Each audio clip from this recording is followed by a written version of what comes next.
یہ آگ اتنی بھیانک ہے جس کا اندازہ آپ اس تصویر سے لگا لیں کہ یہ کیلیفورنیا کے آسمان کا حال ہے جو کہ اس وقت آگ کے دھوئیں کی وجہ سے بھر چکا ہے۔ اس شدید آگ کی وجہ سے ایک اندازے کے مطابق 10,000 کے قریب گھر جل چکے ہیں اور انفراسٹرکچر اور بلڈنگ کا بھی ابھی تک کوئی اندازہ نہیں ہے کیونکہ کئی بزنس، سڑکیں اور ٹرانسپورٹ تک جل چکی ہے۔ سوشل میڈیا پر اس کے ایسے دردناک مناظر دیکھے جا سکتے ہیں جو کہ کمزور دل لوگ شاید دیکھ بھی نہ پائیں۔ ہیلو دوستو، السلام علیکم۔ آئی ہوپ آپ سبھی لوگ اچھے سے ہوں گے، میں بھی بہت اچھے سے ہوں۔ آج ہم آپ کے لیے لے کے آئے ہیں ایک زبردست ویڈیو کا ٹائٹل ہے امریکہ پہ اللہ کا عذاب، فائر ان لاس اینجلس۔ بہت اچھا ویڈیو ہونے والا ہے، آپ لوگ جو ہے لاسٹ تک ویڈیو کو ضرور دیکھیے گا۔ چلیے پہلے ویڈیو کو پلے کرتے ہیں، پھر اس کے بعد میں اس کے بارے میں بات کریں گے۔ Community of Pacific Palisades, street after street full of houses have been reduced to smoldering ash. امریکی ریاست کیلیفورنیا جو کہ اس کے ویسٹرن کوسٹ سائڈ پر موجود ہے، اس کی ساؤتھ سائڈ پر اس کا سب سے اہم اور خوبصورت شہر لاس اینجلس اس وقت جل رہا ہے۔ اسی شہر کے ناردرن سائڈ پر ایک بہت بڑا جنگل ہے جہاں پر یہ آگ لگی ہوئی ہے۔ اس شہر کی تقریباً 1 سے 2 لاکھ کے قریب آبادی یہاں سے نکل چکی ہے اور نہ جانے کتنے لوگوں کی جان جا چکی ہے اور کتنے گھر اور انفراسٹرکچر جل چکا ہے۔ ابھی تک اس کا اندازہ لگانا اس لیے ممکن نہیں کیونکہ یہ آگ اتنی بھیانک ہے جس کا اندازہ آپ اس تصویر سے لگا لیں کہ یہ کیلیفورنیا کے آسمان کا حال ہے جو کہ اس وقت آگ کے دھوئیں کی وجہ سے بھر چکا ہے۔ اس شدید آگ کی وجہ سے ایک اندازے کے مطابق 10,000 کے قریب گھر جل چکے ہیں اور انفراسٹرکچر اور بلڈنگ کا بھی ابھی تک کوئی اندازہ نہیں ہے کیونکہ کئی بزنس، سڑکیں اور ٹرانسپورٹ تک جل چکی ہے۔ سوشل میڈیا پر اس کے ایسے دردناک مناظر دیکھے جا سکتے ہیں جو کہ کمزور دل لوگ شاید دیکھ بھی نہ پائیں، اور اسی لیے یوٹیوب پالیسیز کی وجہ سے وہ مناظر میں آپ کو یہاں پر دکھا نہیں سکتا، لیکن آپ اس سے اندازہ لگا لیں کہ یہ اس افیکٹڈ ایریا کے پہلے کی تصویریں ہیں اور یہ اس کے بعد کی۔ ایک اندازے کے مطابق $100 بلین سے زیادہ کا نقصان ہو چکا ہے اور 1 سے 2 لاکھ کے قریب یہ جگہ چھوڑ کر جا چکے ہیں۔ لاس اینجلس شہر ہالی ووڈ بھی کہلاتا ہے جہاں پر دنیا کی امیر ترین سیلیبریٹیز، خصوصاً ہالی ووڈ سیلیبریٹیز کے سمندر کے کنارے بنگلے موجود ہیں، کیونکہ یہ شہر سمندر کے کنارے آباد ہونے کی وجہ سے انتہائی خوبصورت اور مہنگا ترین شہر مانا جاتا ہے۔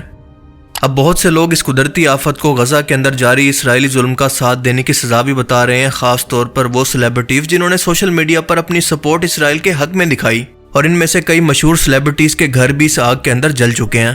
خیر، اس پر تو ہم ویڈیو کے اندر آگے جا کر بات کریں گے، لیکن پہلے یہ جان لیتے ہیں کہ اس بھیانک جنگلی آگ کی وجہ کیا بنی اور اس کے بعد کیا ہونے والا ہے۔ لاس اینجلس کی اس وائلڈ فائر کی وجہ سمجھنے سے پہلے اس علاقے کی جغرافی کو سمجھنا انتہائی ضروری ہے۔ جیسا کہ میں پہلے بتا چکا ہوں کہ کیلیفورنیا امریکہ کے ویسٹرن کوسٹ سائڈ پر پیسیفک اوشن کے ساتھ موجود ہے، اور یہاں پر کیلیفورنیا شہر کے پاس موجود جنگلوں کے اندر ایک جگہ پر نہیں بلکہ کئی جگہوں پر یہ آگ لگی ہے۔ سب سے زیادہ آگ 3 جگہوں پر لگی ہے جو کہ آپ میپ کے اندر بھی دیکھ سکتے ہیں، اور یہی آگ آہستہ آہستہ ہوا کی بے تحاشا سپیڈ کی وجہ سے پھیلتی جا رہی ہے جو کہ ناقابل یقین 120 کلومیٹر پر گھنٹہ کی سپیڈ تک بھی پہنچ جاتی ہے، اور یہ امریکہ کی 100 سالہ تاریخ کی سب سے تیز ترین ہوائیں ہیں۔ Meteorologists say this area is not seen in a century. Winds up to 120 km/h. ایک علاقے کا نام ہے ہسٹ، دوسرے کا نام ہے ایٹون اور تیسرے کا نام ہے پیلیسیڈز۔ اب میپ کو غور سے دیکھیں کہ اس کی سب سے بڑی آگ یعنی پیلیسیڈز کیلیفورنیا شہر کے ویسٹرن سائڈ پر موجود ہے جو کہ اب تک 3,000 ایکڑ رقبے کو جلا چکی ہے۔ ایسٹ سائڈ پر ایٹون فائر موجود ہے جو کہ 2,500 ایکڑ رقبے کو، جبکہ ناردرن سائڈ پر ہسٹ فائر جو کہ 500 ایکڑ رقبے سے زیادہ کو جلا چکی ہے۔ اور ان تینوں کے علاوہ بھی کئی علاقوں پر بہت بڑی آگ لگی ہے جس کا ڈیٹا اس وقت تک ہمارے سامنے نہیں آ سکتا جب تک کہ اس آگ کو قابو نہ کر لیا جائے۔ وڈلی فائر، اولیوس فائر اور بیرلی ہلز جہاں پر دنیا کے امیر ترین اور مشہور ترین لوگوں کے گھر موجود ہیں۔ مشہور بھارتی ایکٹر شاہ رخ خان کا بنگلہ بھی یہاں پر موجود ہے۔ ہالی ووڈ بھی اسی جگہ پر ہے۔ یہ خاص علاقہ میلیبو کہلاتا ہے جو کہ بیچ کے کنارے پر موجود ہے۔ امریکہ میں اس آفت کی وجہ سے ایمرجنسی نافذ کر دی گئی ہے اور ابھی تک گورنمنٹ کی طرف سے یہ نہیں بتایا گیا کہ یہ آگ دراصل لگی کیسے۔ آپ کے لیے یہ جاننا انتہائی ضروری ہے کہ اس علاقے کے اندر یہ فائر کوئی پہلی دفعہ نہیں لگی، یہ پہلے بھی لگتی رہتی ہے، اور ریکارڈ کے مطابق اس کی 2 اہم ترین وجوہات ہوتی ہیں۔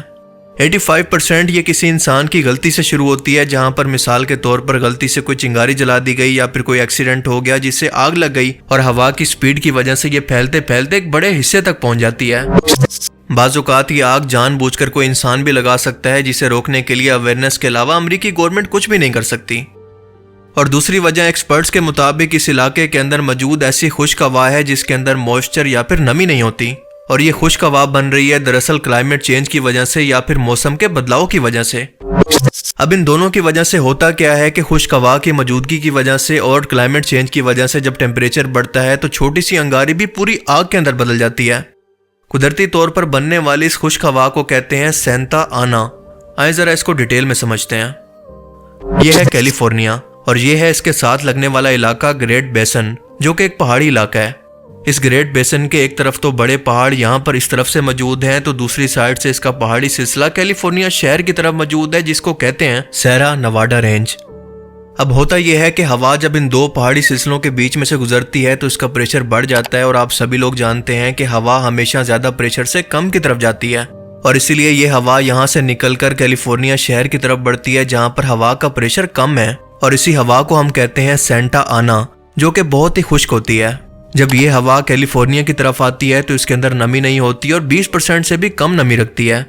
اب اسی خشک ہوا کی وجہ سے کیلیفورنیا کے جنگلات کو بھی نمی نہیں مل پاتی تو یہ خشک ہونا شروع ہو جاتے ہیں، اور جب ان زیادہ تر خشک جنگل کے اندر کوئی آگ لگتی ہے تو یہ چھوٹی سی چنگاری بھی خشک جنگل کے اندر پھیل کر ایک جنگلی آگ کے اندر بدل جاتی ہے، اور سونے پہ سہاگا کہ یہاں پر چلنے والی تیز ترین ہوائیں اس کو دور دور کے علاقوں تک پھیلانے کا کام کرتی ہیں۔ ویسے تو یہ آگ ہر سال ہی یہاں پر لگتی ہے لیکن کلائمیٹ چینج کی وجہ سے اس کی تعداد مسلسل بڑھتی جا رہی ہے۔ اس سینیریو کے اندر کلائمیٹ چینج کا مطلب ہے کہ ہوا کے اندر موجود زہریلی گیسز کی وجہ سے اس علاقے کا ٹیمپریچر بھی مسلسل بڑھ رہا ہے۔ اب آپ خود اندازہ لگائیں کہ خشک ہوا جس کے اندر نمی موجود نہ ہو اور اس علاقے کا ٹیمپریچر بھی بڑھ رہا ہو تو یہ آگ کس قدر تیزی سے پھیلے گی، اور یہی وجہ ہے کہ پچھلے 10 سالوں کے اندر یہ آگ زیادہ تیزی سے اور بہت بڑے رقبے پر کئی بار لگ چکی ہے، جس کے اندر کئی وائلڈ لائف جانور بلا وجہ انسانوں کی غلطیوں کی وجہ سے مر رہے ہیں۔ اب دیکھا جائے تو یہ آگ خود انسانوں کی غلطی کا نتیجہ ہے اور اگر اس کو روکنا ہے تو تمام انسانوں کی تمام ایکٹیویٹیز کو اس جنگلی علاقے کے اندر محدود کرنا پڑے گا۔ گلوبل وارمنگ کے بارے میں زیادہ سیریس ہو کر کام کرنا پڑے گا۔ یہ دونوں چیزیں وہ ہیں جو کہ خود انسانوں کے اختیار میں ہیں، اس کے علاوہ ان کو روکنے کا کوئی تیسرا طریقہ نہیں۔ اب سوشل میڈیا پر بہت سے لوگ اس کو امریکہ پر اللہ کا عذاب بتا رہے ہیں کہ غزہ کے مسلمانوں کے خلاف جا کر اسرائیل کا ساتھ دینے کی وجہ سے یہ ان لوگوں پر قدرت کا قہر ہے۔ پہلی بات تو یہ ہے کہ یہ آگ کوئی پہلی دفعہ نہیں لگی بلکہ کئی دہائیوں سے ایسے لگتی آ رہی ہے، اور دوسری بات یہ ہے کہ جو لوگ اس آگ کے اندر جل کر مر گئے، اپنا گھر کھو دیا، وہ اسرائیلی فوج کے ساتھ لڑنے والے یا پھر غزہ کے لوگوں کو قتل کرنے والے تو نہیں تھے۔ آپ یہ کہہ سکتے ہیں کہ یہ ان کی حکومت کی پالیسی تھی جن کے اندر ان کا کوئی قصور نہیں تھا، اور آپ جانتے ہیں کہ حکومتی نمائندے اپنے مفاد کی خاطر کوئی فیصلہ کرتے ہیں، گھر گھر جا کر ایک ایک شخص سے رائے نہیں لیتے کہ آپ اس کے بارے میں کیا سوچتے ہیں، آپ ہمارے لیے گئے سٹیپ کی حمایت کرتے ہیں یا پھر نہیں۔ اب یہ بھی تو ممکن ہے کہ یہاں پر رہنے والا کوئی بھی شخص اس ظلم کی حمایت نہ بھی کرتا ہو، تو اس کا کیا قصور ہے؟ اس علاقے کے اندر کئی مسلمان بھی تو ہوں گے۔ اور تیسری بات کہ یہ ہم مسلمانوں کی ایک عادت ہی بنتی جا رہی ہے کہ ہم اپنی ناکامیوں اور کمزوریوں کو دوسروں پر ڈال کر خود کو تسلی دیتے ہیں۔ آپ مجھے بتائیں کہ کیا جنگ کے اندر صحابہ کرام کا رویہ یہ ہوتا تھا کہ دشمن سے برابر جا کر لڑنے کی بجائے وہ میدان جنگ کے اندر بیٹھ کر ان کے لیے بد دعا کرتے؟ ہم جانتے ہیں کہ ایسا نہیں ہوتا۔ آج اگر ہم مسلمانوں کے اندر اتحاد نہیں ہے، ہم نے خود کو دشمن کے مقابلے میں برابر ٹیکنالوجی اور اسلحے سے تیار نہیں کیا، تو اس کے اندر ہمارا خود کا قصور ہے۔ ہم یہ جنگ ہاریں گے ہی ہاریں گے جب تک کہ میدان جنگ کے اندر کھڑے ہو کر وہی اسلحہ استعمال نہ کریں جو کہ ہمارا دشمن استعمال کر رہا ہے۔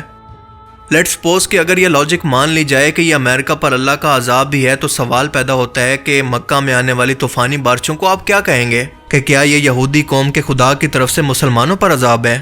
اس طرح کی انالوجی تو وہ بھی بنا سکتے ہیں۔ یہ سب بچگانہ باتیں ہیں کیونکہ دنیا کو اللہ نے ایک سسٹم سے، قانون کے ساتھ جوڑا ہے۔ ہم بس بیٹھ کر انتظار کرتے ہیں کہ ہمارے دشمن پر کوئی قدرتی آفت آئے اور ہم اسے اللہ کی طرف سے عذاب کہہ کر اپنی تمام ناکامیاں اس پر ڈال کر دل کو تسلی دیں۔ مگر دنیا ایسے نہیں چلتی، کیونکہ اگر آپ کو دشمن کا مقابلہ کرنا ہے تو اس کے برابر آپ کو ترقی کرنی ہوگی۔ اس کے پاس اگر تلوار ہے تو آپ کے پاس بھی تلوار ہی ہونی چاہیے، اگر دشمن کے پاس ٹینک ہے تو آپ کے پاس بھی ہونا چاہیے، اور ایسا نہیں ہو سکتا کہ دشمن کے پاس تو ٹینک ہو لیکن آپ تلوار لے کر اس کے سامنے کھڑے ہو جائیں کہ اس پر اللہ کا عذاب آئے گا۔ اور بالکل اسی طرح سے جو انسان اسباب کو اختیار نہیں کرے گا، اللہ تعالیٰ نے اس کی مدد کا کوئی وعدہ نہیں کیا۔ لہٰذا اپنی غلطیاں مان کر ان سے سیکھ کر خود کی اصلاح کرنے کی بجائے ہماری ناکامیوں کا ملبہ قدرتی آفت پر ڈال دینا بہت بڑی بے وقوفی ہے، کیونکہ جب تک ہم اپنی غلطیوں کو مانیں گے نہیں، بھلا اس کی اصلاح کرنے کی کوشش ہی کیوں کریں گے؟ اور دوسری طرف یہ بھی سچ ہے کہ جی ہاں، یہ ان سیلیبریٹیز کے لیے واقعی ایک وارننگ اور عذاب ہے جنہوں نے اس ظلم کو سپورٹ کیا تھا، اور ان چند مخصوص لوگوں کو اپنا گھر جلنے کے بعد احساس ہوگا کہ اپنا گھر کھو دینا کیسا ہوتا ہے، جیسا کہ غزہ کے لوگوں نے کھو دیا۔ آئی ہوپ کہ میں اپنی بات کو سمجھا پایا ہوں۔